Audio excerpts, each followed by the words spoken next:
कारण OTT platform पर कोई भी सेंसर नहीं है, उनको दिशा नहीं है, उनके कंटेंट पे कुछ भी दिशा नहीं है, कुछ भी पॉलिटिकल के बारे में कुछ भी अनाप शनाप बातें करने की ये जो रिवाज चालू है, इसके ऊपर सेंट्रल गवर्नमेंट ने ध्यान देना चाहिए और सेंसर लगाना चाहिए। ओटीटी प्लेटफॉर्म सब पॉडकास्टर उनके लिए सख्त कायदा बनाना चाहिए और उनके ऊपर तुरंत गुनाह दाखिल करना चाहिए। Censorship. The earliest record of censorship dates back to 399 BC. Ironically, it's from a democratic society. The trial of Socrates, where the Athenian government brought up multiple charges against him of disbelief and rejection of Athenian gods and corrupting the youth by teaching them to question the traditional values and authority. Although some historians believe that there could be ulterior motives of the government behind this, but they used these charges to convict him. Ultimately, he was sentenced to death by drinking hemlock. Historically, censorship originated from monarchical governance. It was introduced to maintain order and control over the society. The monarchical rule was generally an inherited mandate. They censored opposing ideologies and texts, often by introducing morality. Since royal family was considered divinely chosen, anyone against them was framed opposing God himself. By doing so, they controlled public discourse, ensuring social cohesion and political stability. Although it originated from monarchical governance, censorship is not unique to monarchies. Other forms of government use it largely for the same purpose: totalitarian regimes. Their central ideology is to gain absolute political power. They impose censorship to suppress dissent and opposition, and sanction only state-approved ideologies to promote propaganda. Leaders often try to rewrite history to justify and glorify their rise to power. North Korea and China are prominent examples of modern-day censorship. China. The establishment of Chinese Communist Party, built on Mao Zedong's ideology, marked the beginning of modern-day censorship in China. The Communist Party maintains tight control over the information, including press, social media, academic debates, and historical events, to prevent the propagation of dissent and political fragmentation. China also has its own replacement for Google apps and social media platforms. North Korea. Kim Il-sung established totalitarian regime after the formation of North Korea as the leader of the Workers' Party. The Workers' Party has absolute control over every single source of information provided to the people of North Korea. The whole country is isolated from the outside world. They have almost no information about the foreign media. Their leader Kim Jong-un is portrayed as a godman. The whole media in the country is present to brainwash people into believing in his divinity. Censorship is portrayed as essential for national security. Censorship under democracy. Censorship is frequently imposed during wars and national crises for national security, to prevent the leakage of sensitive military and political information, to maintain social order and prevent public panic, to restrict spread of misinformation and hate speech. It can also be used at times to gain political leverage by suppressing dissent and opposition. Example, what Indira Gandhi did during the emergency period in India. After the sudden demise of Lal Bahadur Shastri in 1966, Guzari Lal Nanda served as the acting Prime Minister but was soon replaced by Indira Gandhi. Following the subsequent event, the general elections were 1967, where Indira Gandhi was appointed as the Prime Minister of India after winning the general elections. During Indira Gandhi's first term in 1969, the party was experiencing factionalism, and eventually the party split into two factions. Also during her tenure, there was high economic instability. Inflation, unemployment, and food shortages were on an all-time high. Public dissent was growing, and subsequently the opposition was getting stronger. They formed a grand alliance to challenge her authority and her policies. The internal dispute among the party, the public dissent, and the grand coalition of the opposition concerned her led to commit electoral malpractices. She was basically convicted for all the ill practices which have somehow become the campaigning norms nowadays. High Court verdict and emergency. After winning the Lok Sabha election in 1971, opposition leaders challenged her victory by filing an election petition.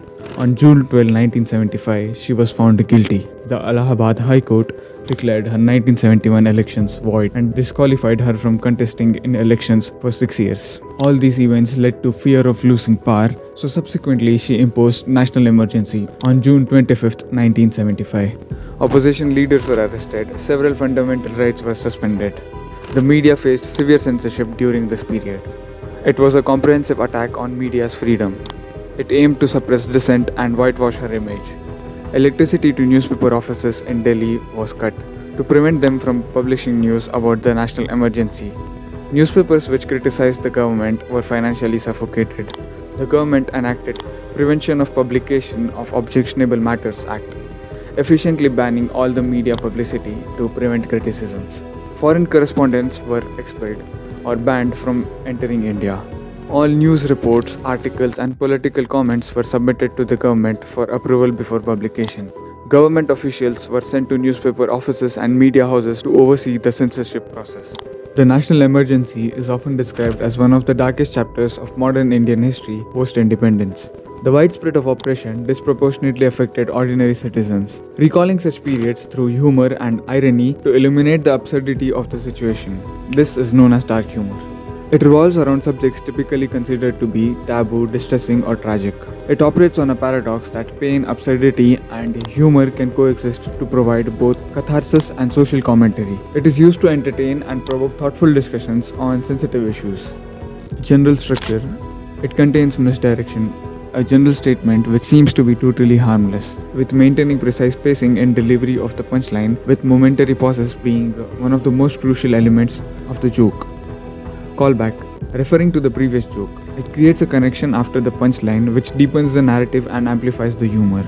It incorporates absurdity, satire, and irony. Absurdity. Considering the most absurd hypothetical scenario, it is the safest way to present something serious, disrupting the logical expectations of the audience. Satire.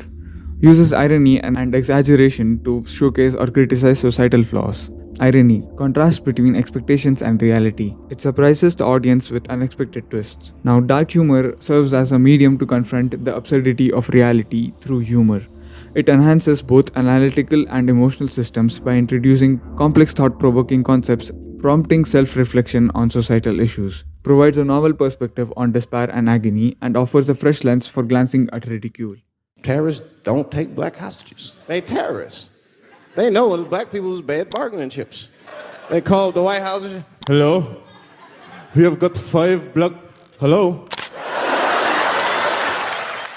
Acceptability of dark humor varies across cultures and individuals, so avoid punching down on vulnerable groups and keep your intentions clear. And maintain precise tone and timing to prevent misinterpretations. And continuous or prolonged exposure to dark humor might reduce empathy and normalize suffering, ironically desensitizing people instead of increasing awareness and sparking discussions on trivial topics. Would you rather? These are hypothetical questions with 2 options that are both problematic and questionable. Each answer comes with its own moral cost. It is generally used for entertainment, or more philosophical and deep question can be used to test a person's morality and decision-making skills, like the famous trolley problem. It generally reveals the ethical framework and personal value system of a person. And dark and morally loaded questions can easily offend people, so carefully choose the questions based on the expected reactions of the person and the quality of the bond and nature of your relationship. The intent should be to get a constructive outcome rather than a harmful or an offensive one. In the name of content creation, perverted, vulgar, dirty comments, dirty videos, dirty so-called humor which is not funny is all being promoted, and this has been going on for the last few years. भाई ये India का जो main stream mafia है ये समय का show चलने दे ही नहीं सकते समय के इन्फ्लुएंस के under. India's got Latent. The show is inspired by Kill Tony, or should I say was. Anyways, it provided a platform for common people to showcase their talent, and the winners were decided based on a unique rating system, where the contestants' self-rating should match with the average rating of the judges. Overall, it was a fun show with a fresh concept, but it gradually turned into a roasting show, where the number of entertaining and impactful performances drastically reduced. The show started pulling more audience through the comments made by the judges or the replies by the contestants. The Sigma edits or the India is not ready for Samir and humor clips did most of the job. From a talent show to a roasting show. Majority of the show turned into punching down on people for petty laughs. By the way, Samir Raina is a great comic, but this show did not explore or enhance any of his potential as a comic, and the comments made by the judges elevated the race for clicks, benefiting them with increased popularity and relevance across social media platforms. And one such guest was India's Got Latent controversy erupts into a national fury, entangling Ranveer Allahbadia. Ranveer Allahbadia. He allegedly runs the smartest podcast in India. Most of his content revolves around spirituality. This man doesn't hesitate to promote superstitions in name of religion. He demeans both religion and the platform he's got. For what? For views. And he's being cancelled for what? An outdated joke? A would you rather question? Seriously, I mean, come on, he's just a curious spiritual person casually monetizing enlightenment for totally non materialistic gains. No, really. By the way, this man also received a National Creators Award in 2024. Damn detached from the outcomes. Like just continuing in content for so long. Ranveer, no one is more views obsessed than you. Why do you talk about like you don't care about the outcome? You only care about the outcome. Just accept it. You are a capitalistic motherfucker who wants views. Accept it. This spiritualism, all this is bullshit. In 6 months, it's like, guys, I'm launching a new business. At the same time, there's a reel about spirituality. I'm like, ये कौन सा capitalism का दल्ला है तू? तू क्यों झूठ बोल रहा है सबको? ऐसा झूठा आदमी है भाई, बाप रे.